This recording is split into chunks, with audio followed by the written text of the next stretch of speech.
la journée mondiale de sensibilisation au syndrome de l'alcoolisation fœtale. Un nouveau-né par jour en présente des symptômes en France, comme Camille, une jeune femme dont la mère biologique a bu beaucoup pendant sa grossesse. Elle a accepté de témoigner avec sa mère adoptive des difficultés de son parcours, des confidences rares et édifiantes recueillies par Adriano, Cécile Chabanot et Jessica Martinez. Lorsque Sarah adopte Camille en août 97, 6 mois après sa naissance, elle ne sait presque rien de la mère biologique de celle-ci, si ce n'est que la jeune femme aurait bu de l'alcool pendant sa grossesse.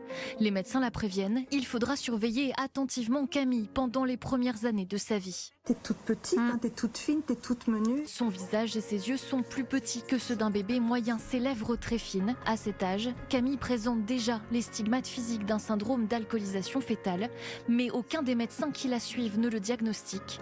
C'est le début d'une quête pour la mère et la fille qui va durer près de 20 ans. Des fois, j'arrivais pas à comprendre ce qu'on me disait. Enfin, ce qu'on m'expliquait ou les exercices, je les comprenais pas. C'est humiliant parce qu'on se dit au fond, je suis une incapable, j'y arriverai jamais. Troubles de la concentration, difficultés d'apprentissage, Camille redouble plusieurs classes. Pendant des années, Sarah lance des bouteilles à la mer pour aider sa fille, entre soutien scolaire et psychologue.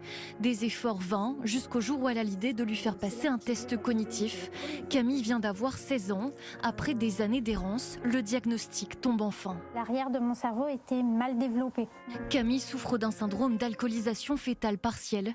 Au soulagement relatif de connaître enfin la cause de ces troubles, se superpose très vite la colère d'une mère. Comment Camille, qui a été accompagnée, suivie, comment se fait-il que personne n'ait vu? En France, on estime que les symptômes de l'alcoolisation fœtale concernent plus de 3000 bébés nés entre 2006 et 2013, l'équivalent d'une naissance par jour. Des troubles qui seraient sous-estimés, aux conséquences dramatiques. Un des signes, c'est les difficultés de développement neurologique de l'enfant.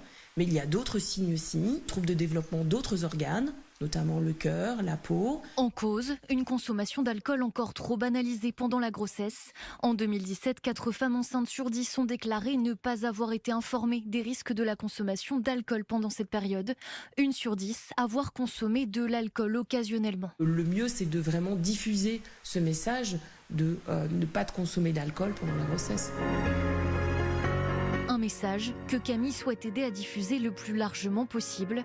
Son autre défi, prouver aux autres et à elle-même qu'elle peut désormais aspirer à une vie normale depuis son diagnostic. Un pari que cette jeune femme infatigable de 21 ans est en train de réussir.